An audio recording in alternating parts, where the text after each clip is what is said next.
안녕하세요. 서현암TV 이승훈 강사입니다. 이번 시간은 아이들이 태어났을 때부터 7살 때까지 뇌가 어떻게 변화가 되는지 요거에 대해서 설명을 해 드리도록 하겠습니다. 이 부분은 우리나라 조기 교육의 굉장한 문제점, 아이들한테 빨리 교육을 시키는 게 왜 문제가 있는지 이거에 대한 설명이 될 수도 있어요. 근데 좀 어려운 용어들이 좀 있어서 제가 쉽게 좀 풀어가지고 설명을 해 드리도록 하려고 해요. 지금부터 시작하겠습니다. 이것을 하기 전에 기본적으로 알아야 되는 뇌 구조가 있는데 좀 어려운 말들이 조금 있어서 이거에 대해서 알아듣기 편하게 좀 설명을 해 드리도록 할게요.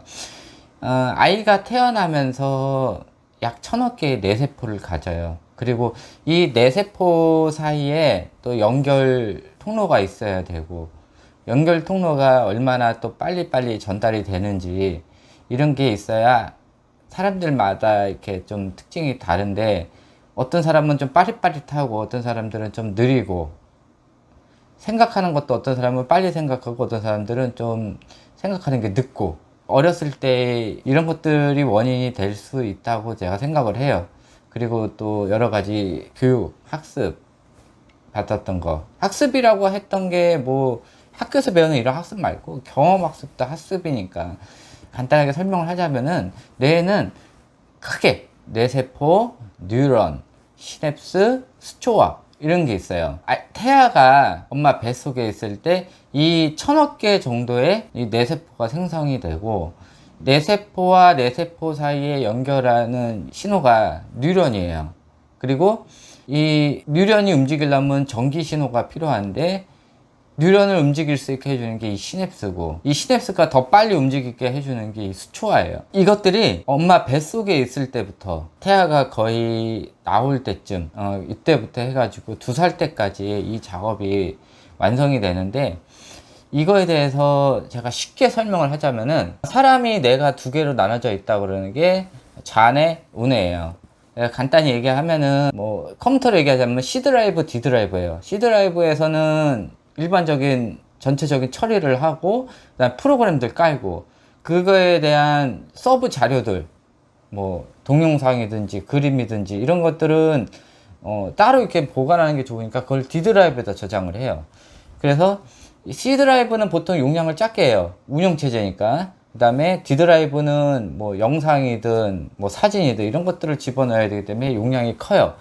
그래서 사람 뇌도 마찬가지예요. 좌뇌는 용량이 작고 우뇌는 용량이 커요. 받아들인 정보를 처리하는 부분이 거의 좌뇌 쪽이에요. 그리고 많은 정보들을 받아들이는 게 우뇌 쪽이에요. 그래서 용량 차이가 달라요. 그리고 또 다른 식으로 설명을 하자면은, 우리나라에 있는 서울을 생각하면 돼요. 서울은 강남과 강북으로 나뉘어져 있고 중간에 강이 흐르고 있어요. 한강이. 그리고 강남과 강북을 움직이려고 그러면 다리가 있어야 돼요. 간단히 얘기해서 강남을 좌뇌 쪽으로 보고 강북을 우뇌 쪽으로 보는 거예요. 그리고 서울시라는 게 어디에 있을지 지금 현재 몰라요. 뭐 우리나라의 중간에 있을지 아니면은 뭐 지금 있는 위치에 있을지 그거는 몰라요. 일단은 서울시라는 게 지금 자리가 잡혔어요. 그리고 아까 얘기했듯이 강남과 강북으로 나뉘어 있고 중간엔 강이 흐르고 있는 거는 똑같은 그 조건 하에 지금 서울이 어디 있을지 몰라요. 이 상황에서 일단 맨 처음에 해야 되는 게, 태아에 있을 때 기본 작업을 하는 거예요. 그게 각각의 동사무소를 먼저 놔둔 거예요. 그리고 아이가 태어나면은 그거를 각 구별로 분류를 해요. 구라는 건 뭐냐면은, 좌뇌 쪽에 파트하고 있는 논리, 분석, 계산, 학습, 언어 이런 것들이 구라고 생각을 하면 되고, 우뇌 쪽에 있는 생각, 상상, 예능, 글씨체, 비전 능력 이런 것들이 또 각각의 구로 형성이 돼요. 기본적으로 태아했을 때 뇌세포는 다 형성이 된 상태예요. 그거를 분류별로 놔두고 버리는 거예요. 그리고 각각의 이 동사무소마다 다른 동사무소로 가려고 그러면은 지금 아무것도 없어요. 뇌 속에는 지금 아무것도 없는데 뭘 만들어야 돼요? 길을 만들어야 돼요. 그래서 각각의 동사무소마다 길을 만드는데 이 길이 뉴런이에요. 그리고 길과 길 사이에 걸어가는 게 아니라 차로 움직여요. 근데 이 차가 다 전기차예요. 전기차가 움직이려면 뭐가 필요해요? 전기 충전소가 필요하죠. 그래서 이 전기 충전소가 시냅스라고 생각을 하면 돼요. 이 뉴런이, 그러니까는 이 차가 움직일 수 있게 해주는 연료를 공급해 주는 게 이 시냅스라고 생각을 하시면 되고요. 그리고 이 길이 처음에 만들었을 때는 빛보장 도로예요. 그래서 이 빛보장 도로를 아스팔트 길을 깔아주는 게 이 수초화 작업이에요. 그래서 이 작업이 2살 때까지 완성이 돼요. 이후에 이 2살 때까지 완성되는 사이에는 강남 지역 말고 이 강북 지역만 활성화가 돼 있는 거예요. 활성화가 돼 있는데 맨 처음에 해야 될 게 이 서울에 있는 지역이 지금 들어갔어. 그러면은 이 주위 환경이 어떤지를 봐야 돼요. 이 서울 주위에 뭐가 있고 뭐가 있고 뭐가 있고 이런 것들을 봐야 되면은 뭐가 필요해요? 정보 입수가 맨 처음에 필요한 거예요. 이 정보를 입수하는 게 이 운해예요. 그래서 0세부터 2세까지는 이 정보를 입수를 해요. 내 가족이 누군지, 여기가 어디인지, 내 주위에 있는 물건은 어떻게 생긴 건지 새롭게 이렇게 보는 것들을 만져보고 이런 것들을 하는 게 이 운의 능력이에요. 그래서 태어났을 당시는 자네 능력이 없어요. 운의 능력만 있고. 이 컨트롤 타워가 서울시청이라고 그러면은 이 서울시청이 맨 처음에는 운해 쪽에 있는 거예요. 그래서 운해 쪽에서 이 맨 처음에 서울이라는 도시가 만들어졌으면은 아무것도 없어. 그렇기 때문에 처리할 수 있는 게 한계가 있단 말이에요. 성인이 100을 처리한다 그러면은 이 아이들은 태어났을 때 20 정도밖에 처리를 못 한다고 생각을 하시면 돼요. 그러면은 받아들일 정보가 20인데 이 두 개의 뇌를 한 번에 활성화를 시켜버리면은 분산이 돼버려요. 그러니까는 이 서울시청에서 일단은 강북 쪽만 활성화를 시킨 거예요. 정보부터 입수하라.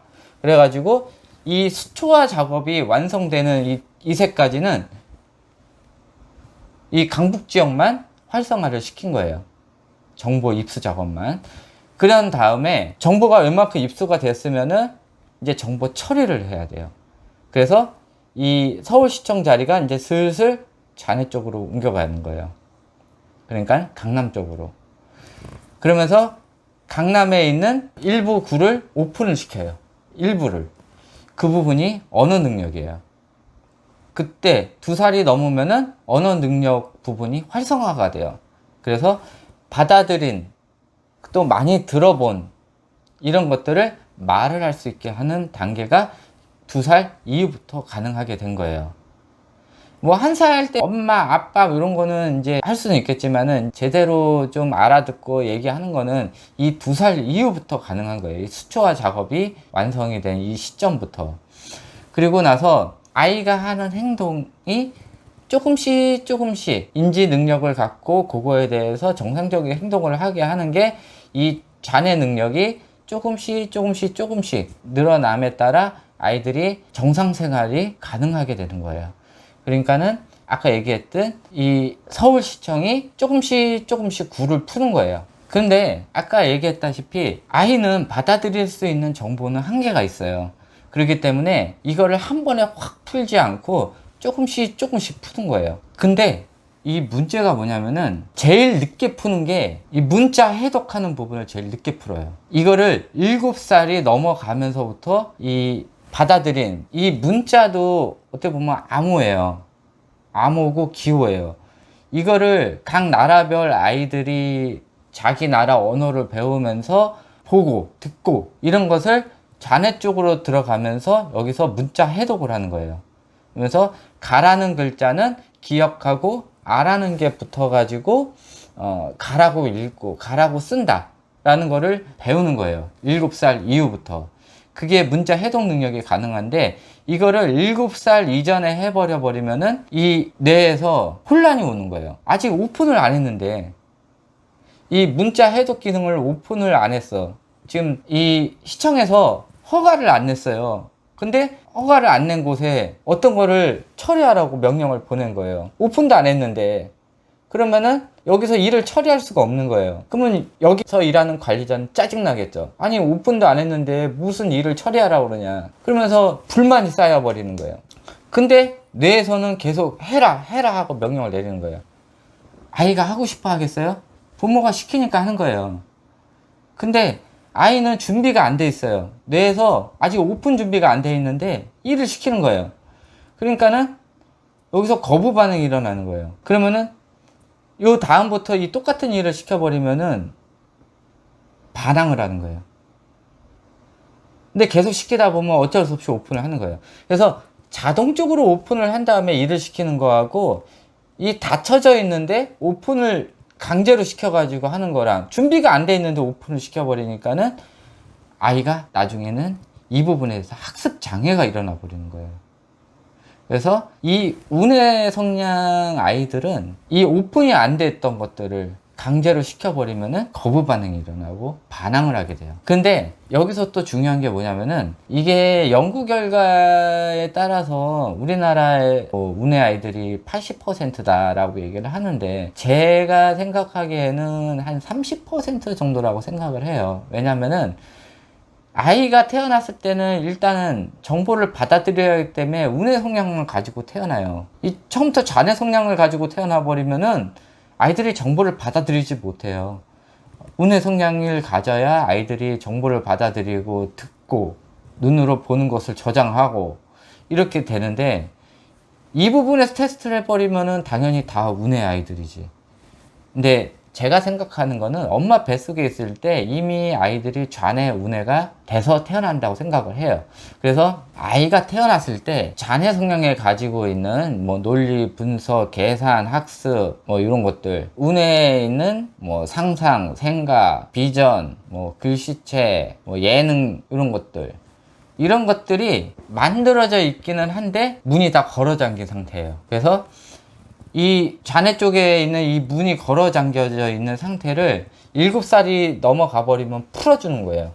그리고 아이가 태어났을 때 운의 성향을 가지고 있다고 그러는데 이 걸어져 있던 거를 아이와 어머니가 그거를 발견을 해가지고 그거를 봉인을 풀어주는 거예요. 그러면 운의 성향을 가지고 있는 애들은 그게 폭발적으로 성장을 해요.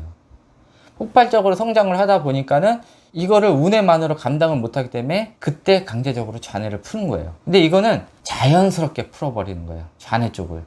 그러니까 아이들이 받아들일 수 있는 정보가 보통 애들은 20인데 이런 일찍 재능 개발을 하는 애들은 받아들이는 게 다른 애들보다 더 많아요. 그래서 이 잔해 능력을 자연스럽게 풀기 때문에 아이들이 영재성을 갖는 거예요. 이런 부분이 있어요. 근데 이거를 강제적으로 풀려고 그러면은 이게 거부 반응이 일어나요. 그래서 운의 아이들이 말을 안 듣고 계속 똑같은 거 시키면 안 하고 그러는 게 그런 이유예요.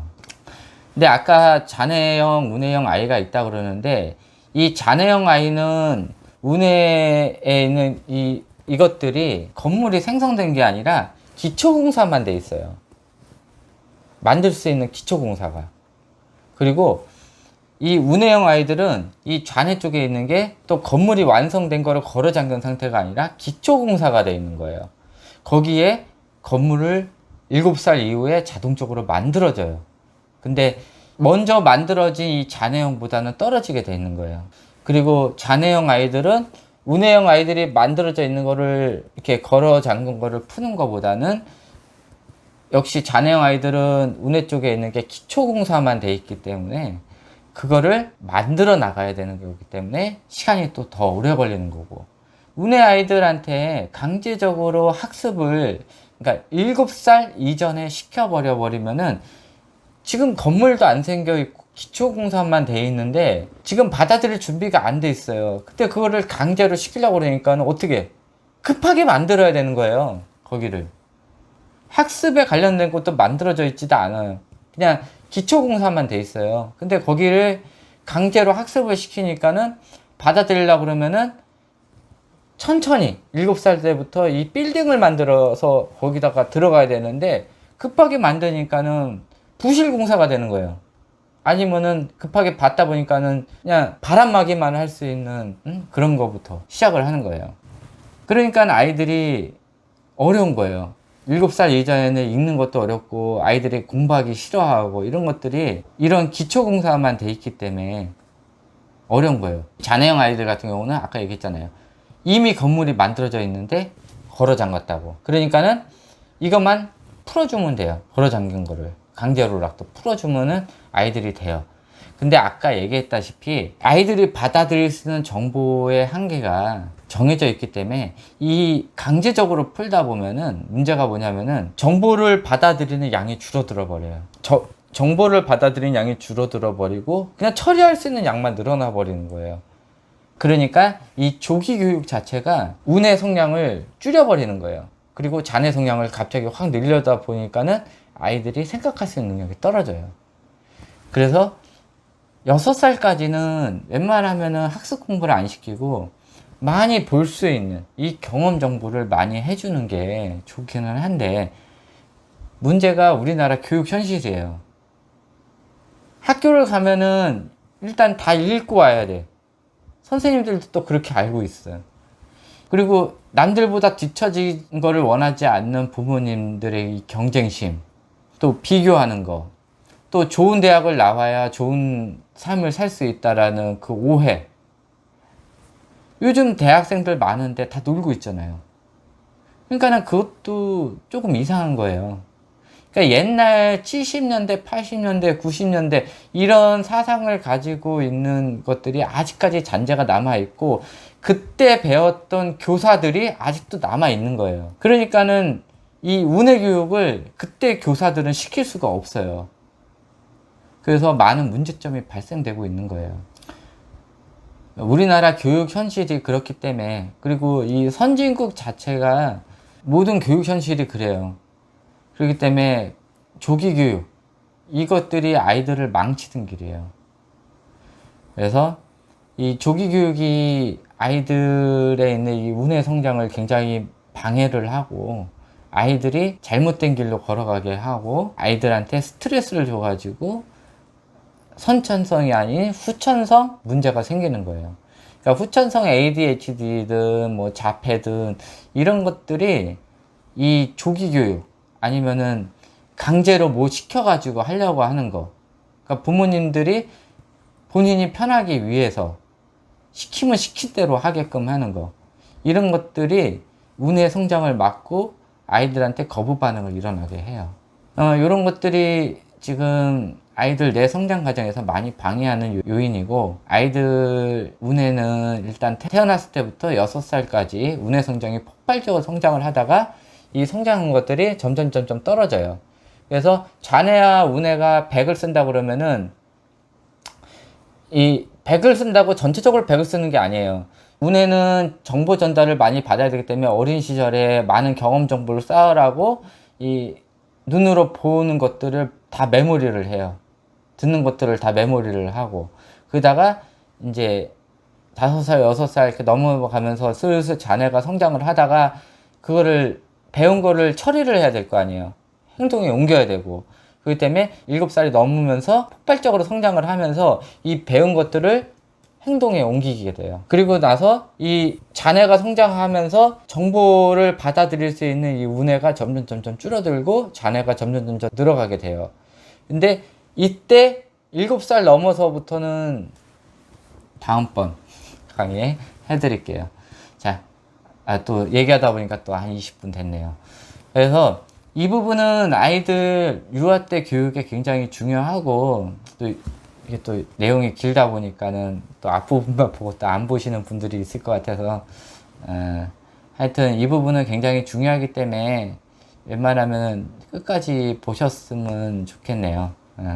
7살 이후부터의 교육 방식은 제가 다음번에 설명을 해드리도록 할게요. 이것으로 이번 강의 마치도록 하겠습니다.